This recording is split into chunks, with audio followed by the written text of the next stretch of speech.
ఏ పనైనప్పటికీ ప్రారంభం కంటే దాని ముగింపు ఎంతో ముఖ్యం. అది దేవుణ్ణి వెంబడించడమైనా, దేవుని పని జరిగించడమైనా. అందుకు సంబంధించిన విషయాలను పరిశీలిద్దాం.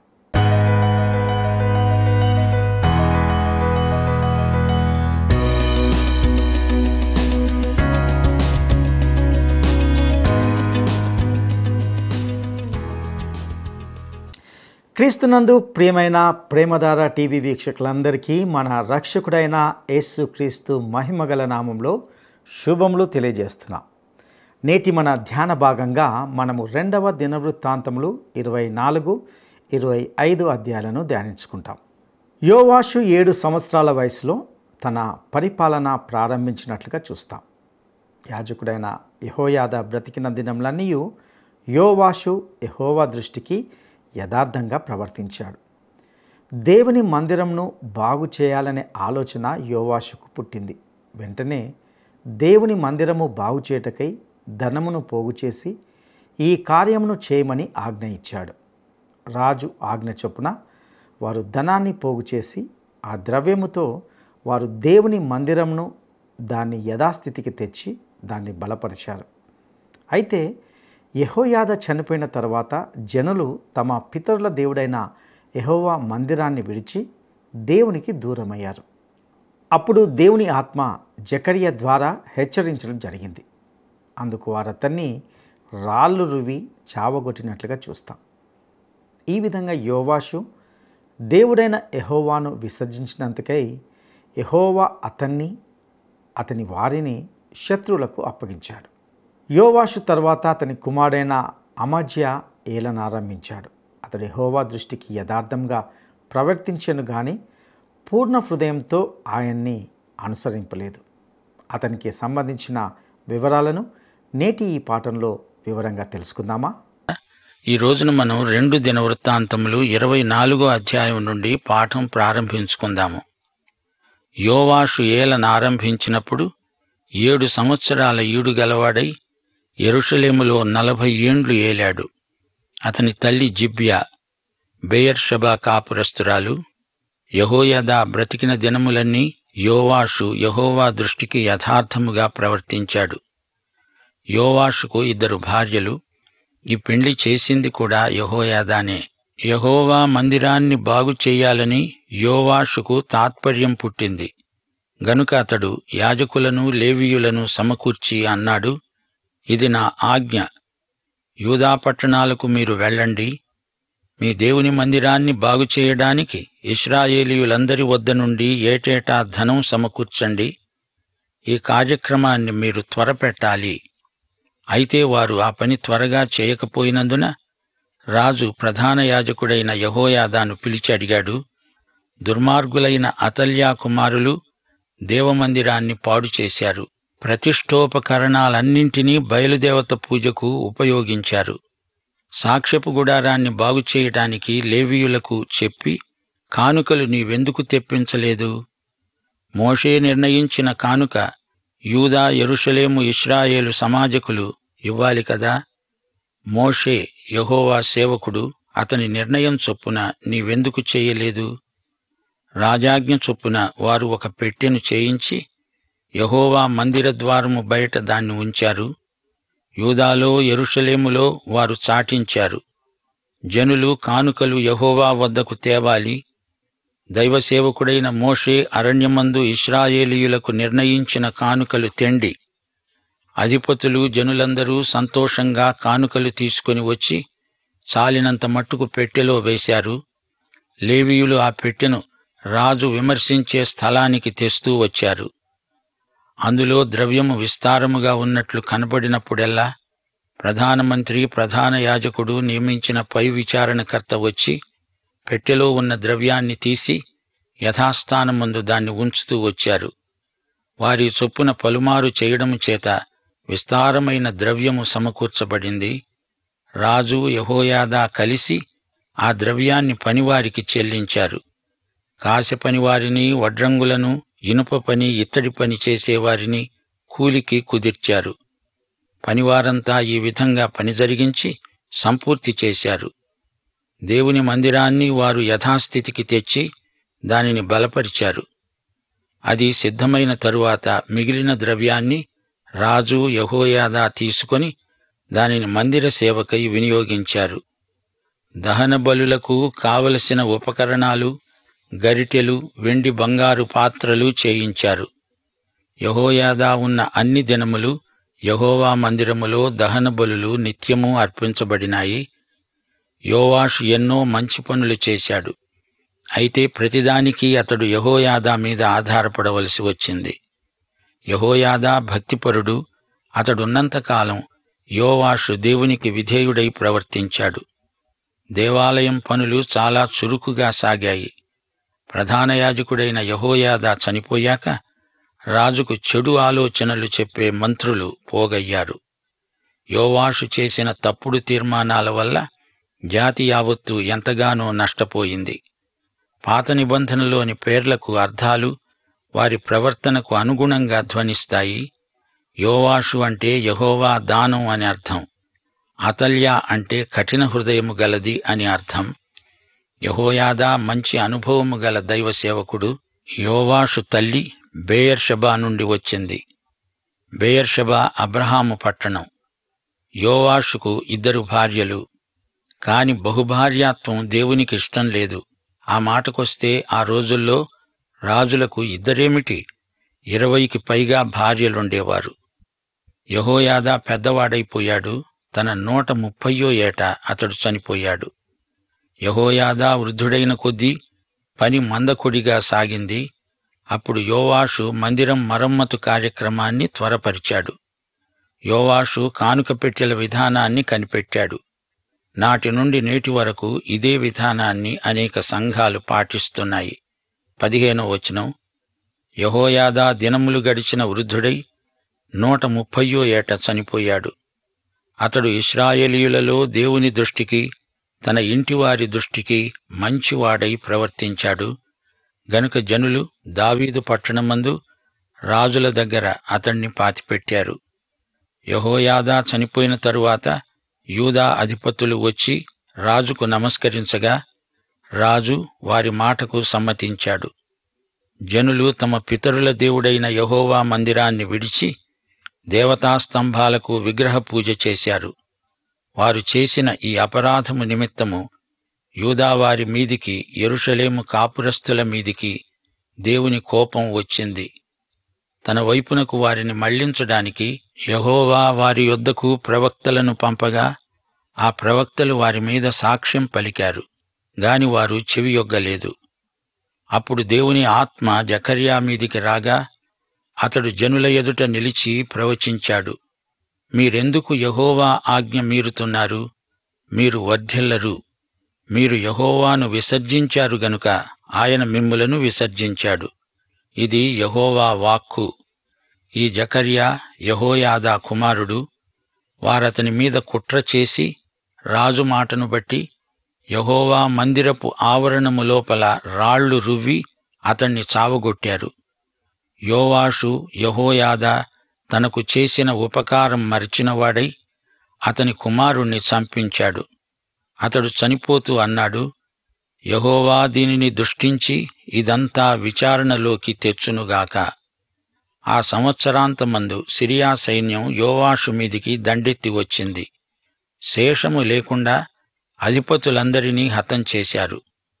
కొల్ల సొమ్మంతా దమస్కు రాజు వద్దకు పంపారు. యోవాషుకు శిక్ష ప్రాప్తించింది. కొద్ది సైన్యమైన సిరియనులు యోవాషును పూర్తిగా ఓడించారు. యోవాషు జబ్బుపడ్డాడు. జకర్యా ప్రాణహత్య దోషం అతని మీదికి వచ్చింది. అతని సేవకులే అతని మీద కుట్రపన్ని అతడు పడక మీద ఉండగా అతణ్ణి చంపారు. అతణ్ణి దావీదు పట్టణమందు పాతిపెట్టారు. గాని రాజుల సమాధులలో అతణ్ణి పాతిపెట్టలేదు. యోవాషు హత్యకు కారకులైన కుట్రదారులు జాబాదు, యెహోజాబాదు అనేవారు. యోవాషు కుమారులను గూర్చి, అతని మీద చెప్పబడిన అనేక దేవోక్తులను గూర్చి, మందిరం మరమ్మతును గురించి రాజుల సటీక గ్రంథంలో రాయబడి ఉంది. అతనికి బదులుగా అతని కుమారుడు అమజ్యా రాజయ్యాడు. యోవాషు అంతం విషాదాంతం. జకర్యా యెహోయాదా కుమారుడు హతసాక్షి అయ్యాడు. హతసాక్షి ప్రవచనం అక్షరాలా నెరవేరింది. స్తుతి స్తుతి స్తుతి స్తుతి స్తుతి ఆరాధన నీకే. స్తుతి స్తుతి స్తుతి స్తుతి ప్రతిభా సంపన్నుడా.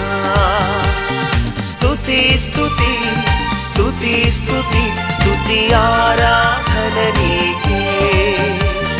స్తుతి స్తుతి స్తుతి స్తుతి ప్రతిభా సంపన్నుడా. యుగ యుగములలోనున్న దేవా, తరతరములలోనున్న ప్రభువా. యుగ యుగములలోనున్న దేవా, తరతరములలోనున్న ప్రభువా. స్తుతి స్తుతి స్తుతి స్తుతి స్తుతి ఆరాధన నీకే.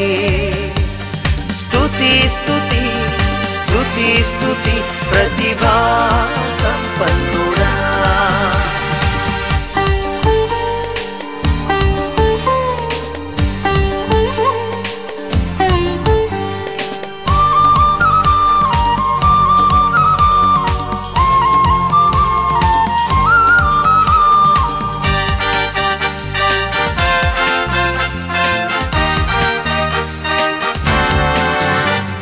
శిరమున బంగారు ముంగురులు కలిగిన సుందర రూపుడా. నీ ముఖమెంతో మనోహరం, నీ స్వరమెంతో మధురము. శిరమున బంగారు ముంగురులు కలిగిన సుందర రూపుడా. నీ ముఖమెంతో మనోహరం, నీ స్వరమెంతో మధురము. నీ కనులలోన జ్వాలా దీపములు దేదీప్యమానముగా కాంతించుచున్నవి. స్తుతి స్తుతి స్తుతి స్తుతి స్తుతి ఆరాధన నీకే. స్తుతి స్తుతి స్తుతి స్తుతి ప్రతిభా సంపన్నుడా.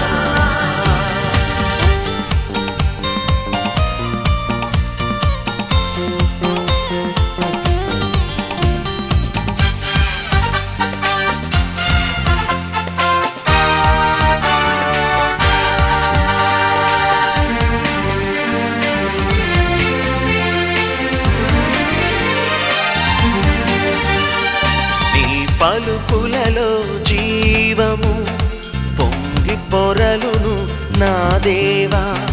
నీ చూపులలో కనికరము కనిపించును నా యేసు ప్రభు. నీ పలుకులలో జీవము పొంగి పొరలును నా దేవా. నీ చూపులలో కనికరము కనిపించును నా యేసు ప్రభు. నీ ఉపదేశంబులు నీ సందేశంబులు మా మనుగడలోన ఆనందము కలిగించు. స్తుతి స్తుతి స్తుతి స్తుతి స్తుతి ఆరాధన నీకే. స్తుతి స్తుతి స్తుతి స్తుతి ప్రతిభా సంపన్నుడా.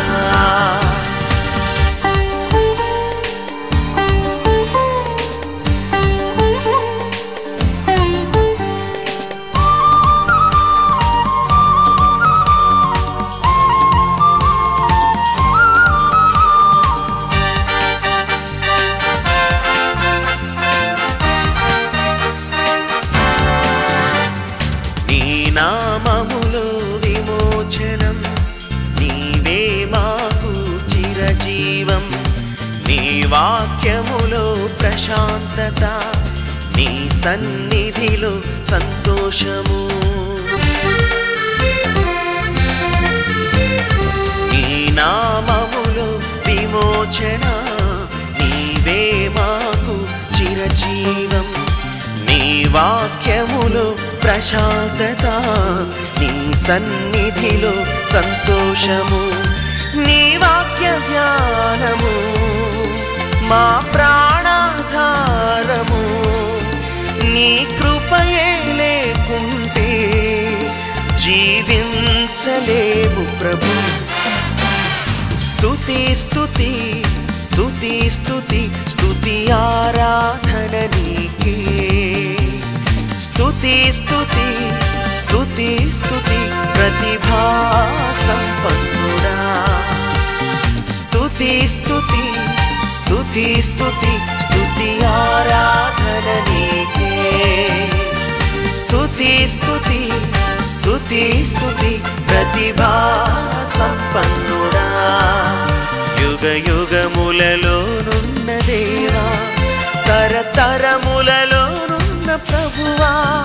యుగ యుగములలోనున్న దేవా, తరతరములలోనున్న ప్రభువా. స్తుతి స్తుతి స్తుతి స్తుతి స్తుతి. ఇప్పుడు 25వ అధ్యాయం వినండి. మొదటి 11 వచనాలు. అమజ్యా ఏలనారంభించినప్పుడు 25 ఏండ్లవాడు. అతడు 29 సంవత్సరాలు యెరూషలేములో ఏలాడు. ఇతని తల్లి పేరు యద్దాను, యెరూషలేము కాపురస్తురాలు. అతడు యెహోవా దృష్టికి యథార్థముగా ప్రవర్తించాడు గాని పూర్ణ హృదయముతో ఆయనను అనుసరించలేదు. రాజ్యము తనకు స్థిరమైనప్పుడు తన తండ్రిని చంపిన రాజసేవకులను చంపించాడు. అయితే మోషే ధర్మశాస్త్రమందు రాయబడి ఉంది, తండ్రులు పిల్లల కొరకు, పిల్లలు తండ్రుల కొరకు చావకూడదు. ప్రతి మనిషి తన పాపం కోసం తానే చావాలి. యెహోవా ఆజ్ఞను బట్టి అతడు వారి పిల్లలను చంపలేదు. అమజ్యా సహస్రాధిపతులను, శతాధిపతులను నియమించాడు. 3 లక్షల మంది యోధులను యుద్ధానికి నియమించాడు. 1,00,000 మంది పరాక్రమశాలులను 200 మణుగుల వెండికి కుదిర్చాడు. ఒక దైవజనుడు అమజ్యా వద్దకు వచ్చి ప్రకటించాడు, రాజా, ఇశ్రాయేలు వారి సైన్యాన్ని నీతో తీసుకొని పోవద్దు. యెహోవా ఇశ్రాయేలు వారైన ఎఫ్రాయిమీయులలో ఎవరికీ తోడుగా ఉండడు. అలాగు పోవాలని నీకుంటే వెళ్ళు. యుద్ధము బలముగా చేసినా దేవుడు నీ శత్రువు ఎదుట నిన్ను కూలుస్తాడు. నిలువబెట్టడం, పడవేయడం దేవుని వశమే కదా. అమజ్యా దైవజనునితో అన్నాడు, ఇశ్రాయేలు వారి సైన్యానికి నేనిచ్చిన 200 మణుగుల వెండికి ఏమి చేద్దాము? దైవజనుడన్నాడు, దీనికంటే అధికముగా యెహోవా నీకియ్యగలడు. అప్పుడు అమజ్యా ఎఫ్రాయిములో నుండి తన వద్దకు వచ్చిన సైన్యాన్ని వేరుపరచి, మీ ఇండ్లకు తిరిగి వెళ్ళండని వారికి సెలవిచ్చాడు. అందుకు వారి కోపము యూదావారి మీద బహుగా రగులుకున్నది. వారు ఉగ్రులై తమ ఇండ్లకు తిరిగిపోయారు. అంతటా అమజ్యా ధైర్యం తెచ్చుకొని తన జనులతో బయలుదేరి శేయీరు వారిలో 10,000 మందిని హతం చేశాడు. ప్రాణముతో ఉన్న మరి 10,000 మందిని యూదావారు చెరపట్టుకొని వారిని ఒక పేటు మీదికి తీసుకొని పోయి అక్కడి నుండి వారిని పడద్రోయగా వారు తుత్తునియలైపోయారు.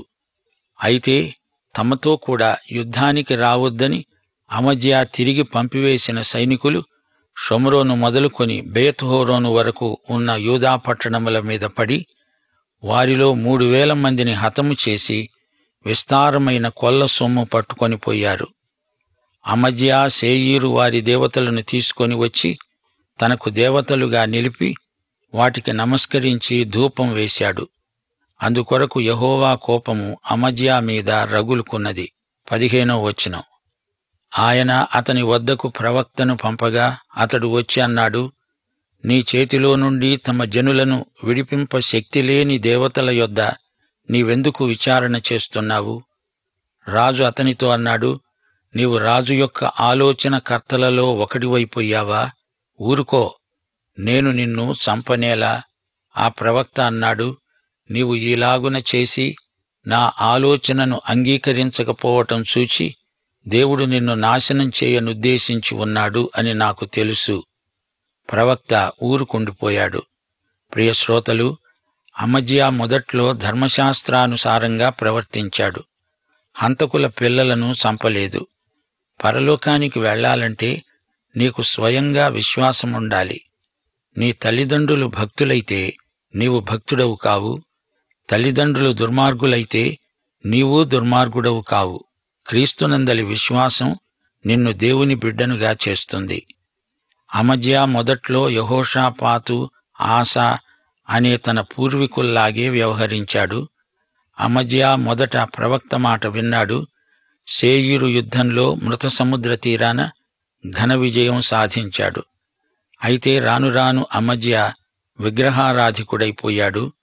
ఇప్పుడు 17వ వచనం నుండి మరో యుద్ధం ఆరంభమైంది. అప్పుడు యూదా రాజైన అమజ్యా ఇశ్రాయేలు రాజైన యెహోయాషు వద్దకు కబురంపాడు. రా, మనం ఒకరి ముఖం ఒకరం చూచుకుందాము. గమనించాలి, యెహూ కొడుకు యెహోయాహాజు, ఇతని కుమారుడే యెహోయాషు. యెహోయాషు అమజ్యాకు ప్రత్యుత్తరమిచ్చాడు. నీ కుమార్తెను నా కుమారునికి ఇయ్యి అని లెబానోను ముండ్ల చెట్టు దేవదారు వృక్షానికి వర్తమానము పంపగా అక్కడి దుష్టమృగం ఆ ముండ్ల చెట్టును తొక్కివేసింది. ఎదోమీయులను ఓడించినందుకు హృదయమందు గర్వించి ప్రగల్భాలు పలుకుతున్నావు కదూ. ఇంటి వద్దే నిలిచి ఉండు.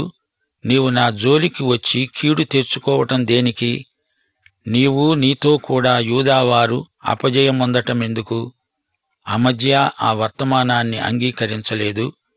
జనులు ఎదోమీయుల దేవతల వద్ద విచారణ చేస్తూ వచ్చారు. శత్రువుల చేతికి వారు అప్పగించబడకుండా దేవుడతణ్ణి ఈ విధంగా ప్రేరేపించాడు. ఇశ్రాయేలు రాజైన యెహోయాషు బయలుదేరగా యూదాదేశమునకు చెందిన బెత్షెమెషులో అతడును యూదా రాజైన అమజ్యా ఒకరి ముఖము ఒకరు చూచుకున్నారు. యూదావారు ఇశ్రాయేలు వారి ఎదుట నిలువలేక ఓడిపోగా ప్రతివాడు తన తన గుడారానికి పారిపోయాడు. అప్పుడు యెహోయాషు అమజ్యాను బెత్షెమెషులో పట్టుకొని యెరూషలేముకు తీసుకొని వచ్చి యెరూషలేము ప్రాకారమును ఎఫ్రాయిము గుమ్మము మొదలుకొని మూల గుమ్మము వరకు 400 మూరల పొడుగున పడగొట్టాడు. అతడు దేవుని మందిరములో ఓబెదెదోము వద్ద ఉన్న వెండి అంతా, బంగారమంతా, ఉపకరణాలన్నీ, రాజనగరునందు ఉన్న సొమ్మును, కుదువ పెట్టబడిన వారిని తీసుకొని షోమ్రోనుకు తిరిగి వచ్చాడు. అమజ్యా దేవుడు చెప్పినా వినకుండా అపాయము కొని తెచ్చుకున్నాడు. హతసాక్షి అయిన జకర్యా పలికిన ప్రవచనం నెరవేరింది. ఇశ్రాయేలు రాజైన యెహోయాషు చనిపోయిన తరువాత అమజ్యా 15 సంవత్సరాలు బతికాడు. అమజ్యా చేసిన ఇతర కార్యములు యూదా ఇశ్రాయేలు రాజుల గ్రంథమందు రాయబడి ఉన్నాయి. అమజ్యా యెహోవాను అనుసరించటం మానివేసిన తరువాత జనులు యెరూషలేములో అతని మీద కుట్ర చేయగా అతడు లాకీషునకు పారిపోయాడు. అయితే వారు అతని వెనుక లాకీషుకు మనుష్యులను పంపి గుర్రముల మీద అతని శవము ఎక్కించి తీసుకొని వచ్చి యూదా పట్టణమందు అతని తండ్రుల వద్ద అతణ్ణి పాతిపెట్టారు. గమనించండి, అమజ్యా అర్ధమనస్సుతో దేవుణ్ణి వెంబడించాడు. డబ్బు విషయము కంగారు పడసాగాడు. లాభనష్టాలు లెక్క వేసుకుంటున్నాడు. మత్తయి సువార్త 6వ అధ్యాయం 13వ వచనం, దేవుని రాజ్యమును నీతిని మొదట వెదకండి, అప్పుడు అవన్నీ మనకు అనుగ్రహించబడతాయి. ఇది లాభమా నష్టమా అని చూడవద్దు. హెబ్రీ పత్రిక 11వ అధ్యాయం 24 నుండి 26వ వచనం వరకు, మోషే పెద్దవాడైనప్పుడు విశ్వాసమును బట్టి ఈజిప్టు ధనము కంటే క్రీస్తు విషయమైన నింద గొప్ప భాగ్యమని ఎంచుకొని అల్పకాలము పాపభోగము అనుభవించే కంటే దేవుని ప్రజలతో శ్రమ అనుభవించటం మేలని తలంచి ఫరో కుమార్తె యొక్క కుమారుడు అనిపించుకోవడానికి ఒప్పుకోలేదు. ప్రతిఫలముగా కలుగబోయే బహుమానమందు దృష్టి ఉంచాడు. ప్రియ సోదరీ సోదరులారా, అమజ్యా డబ్బు నష్టపోయి అట్టిట్టయిపోయాడు. సైనికులు డబ్బు సంపాదించుకున్నారు కాని వారు నష్టపోయారు. సాధారణంగా గుండె శబ్దం లబ్ డబ్ అని మోగాలి, కాని అమజ్యా గుండె డబ్బు డబ్బు అంటోంది. ప్రియ శ్రోతలు, డబ్బు మానవ హృదయానికి తృప్తి కలిగించజాలదు. అమజ్యా రాజు దైవజనుని ప్రబోధం విననొల్లక అతణ్ణి చంపుతానని బెదిరించాడు. కాని తానే చచ్చాడు. అమజ్యాకు ఆధ్యాత్మిక విలువలేవీ తెలియవు. అతనికి సలహా చెప్పిన వారు మంచివారు కారు.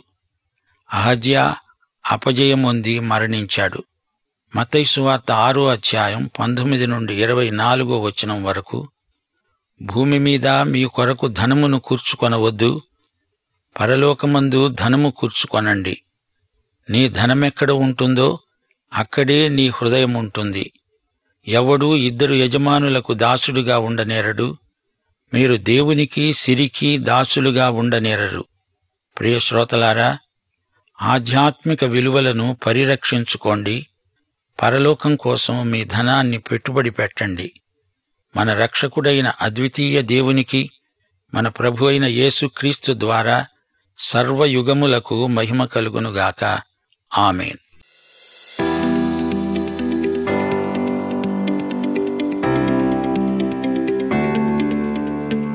యోవాషు పరిపాలనలో అతనికి సలహాదారునిగా, సహాయకునిగా ఉన్న యాజకుడు ఎవరు?